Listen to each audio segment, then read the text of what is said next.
Is immigrating to Canada as easy as it seems? Let's find out. 3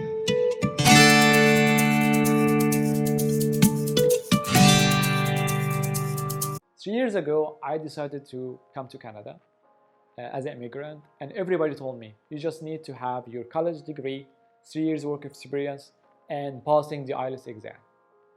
I started preparing for the IELTS exam in 2020 for 9 months during the entire COVID-19 lockdown, and I wanted to get the maximum score for IELTS. I have studied everything you can imagine, from books, YouTube channel, courses on Udemy. Even I have taken a preparation course at the British Council. After 9 months locking myself in this room, studying day and night, in September 2020, I had my first attempt in the IELTS exam. I got 9 out of 9 in reading, 8.5 in listening, 7 in speaking, and I got 6.5 in writing. I just needed half a point in writing. I was so devastated. Most of my friends said you have to pay for recorrection. Definitely there was a mistake. So I paid for the recorrection and I waited for 2 weeks. And guess what? They told me that the result is the same, no change.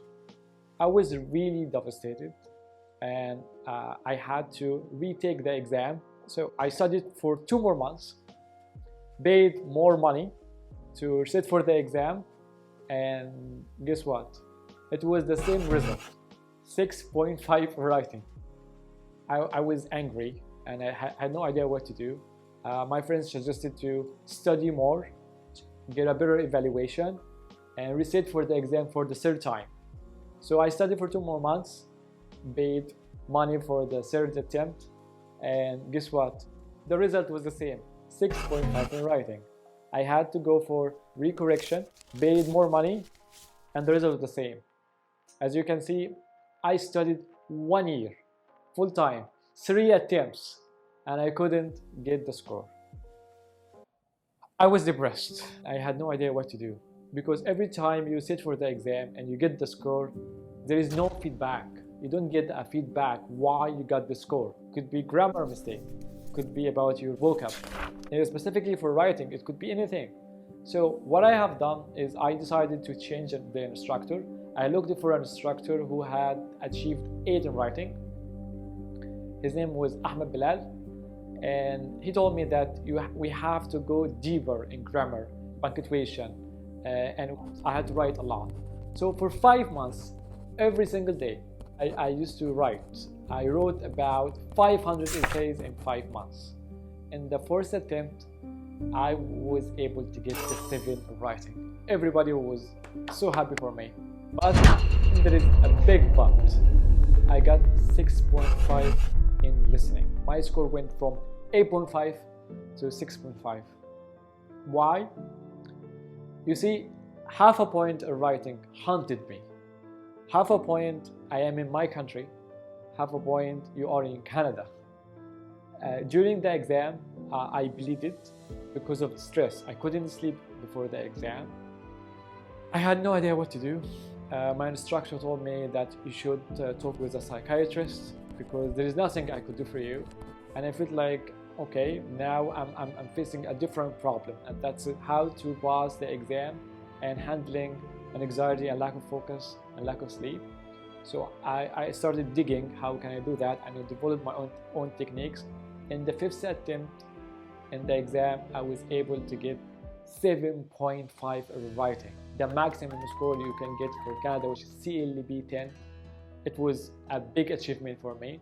My CRS score for immigration was 474. That was a lot in 2021. And everybody told me, now you're going to immigrate 100%.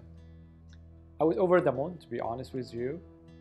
Opened my immigration profile, the Express Entry profile, and I waited for months, 2, 3, 4, 5, 6, and nothing. Because of the COVID-19, the immigration rules changed a lot, and I had to add more points to my CRS score.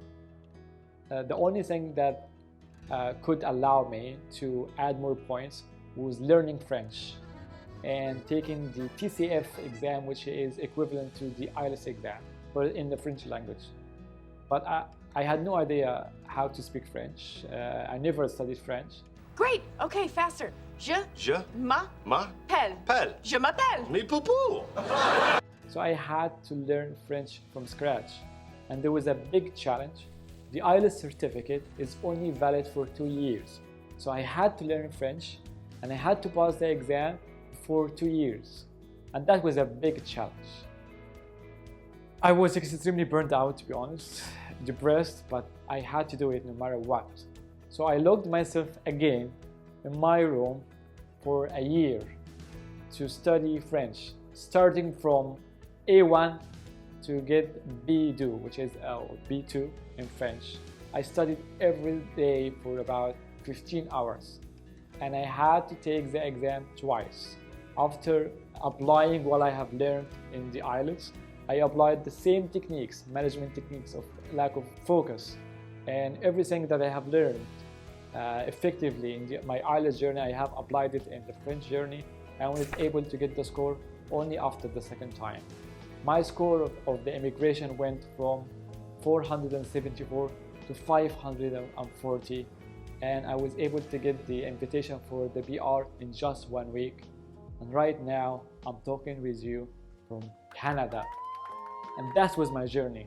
3 years. I have devoted 3 years of my life, spent thousands of dollars, 7 exams attempts just to be here in Canada.